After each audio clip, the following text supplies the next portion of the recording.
Renewal and Unification, 49b. Religion as Human Development. By Abdel Moumin, Ibrahim, Ahmed.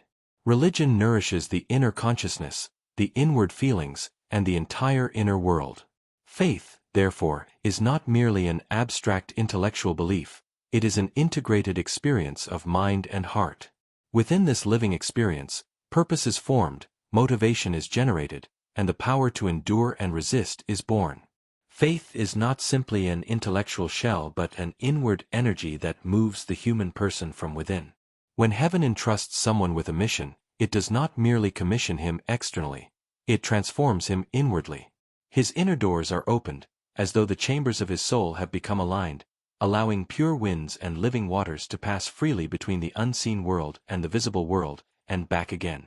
He senses this inner direction, recognizes his path, and walks in it with conviction, understanding, and determination, while still retaining the freedom and responsibility of personal choice. In this sense, divine election is not merely a privilege but an inward preparation for bearing a sacred mission. The sanctification of humanity and the purification of its lineage are not accomplished overnight but unfold through a long historical process. A purified and redeemed person may bear the lineage of God, yet he remains exposed to both visible and invisible forces of evil and continues to be influenced by his environment and by all that surrounds him.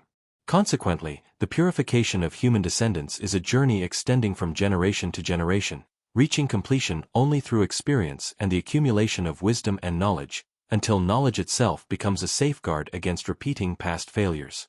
Much of our anxiety about future generations loses its force when viewed over the long course of history. After several generations, the future is no longer in the hands of the first generation, and those who follow inevitably establish their own priorities. Wisdom, therefore, does not lie in attempting to control the future completely, but in creating the best possible conditions for those who come after us to choose wisely. Just as individuals possess both short-term and long-term memory, so too do peoples and civilizations possess a collective memory accumulated over generations. What remains within that memory is not everything that happens but rather what is continually discussed, practiced, and transmitted across successive generations. In this way the identities of nations and religions are formed. Great and tragic events may endure only because of the depth of their wounds and the blood they have shed.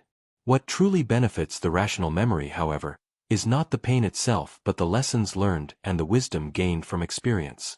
The movement of religious and intellectual history need not always be understood as conflict. It may instead be understood through the dynamic of affirmation, negation, and the negation of negation. Negation is not mere cancellation but an extension and renewed manifestation of the original affirmation in a different form. The negation of negation represents the rebirth of that original affirmation on a higher plane and within a new dimension. Thus, dialectic becomes a movement of development within a unifying program founded upon mutual giving and receiving for the sake of integration, growth, development, and multiplication, not upon absolute negation or mutual destruction. It turns into conflict only when an opposing program intervenes or when the processes of giving and receiving among its components cease to function. This is most clearly seen in the evolution of societies and in the rise of revolutions and wars.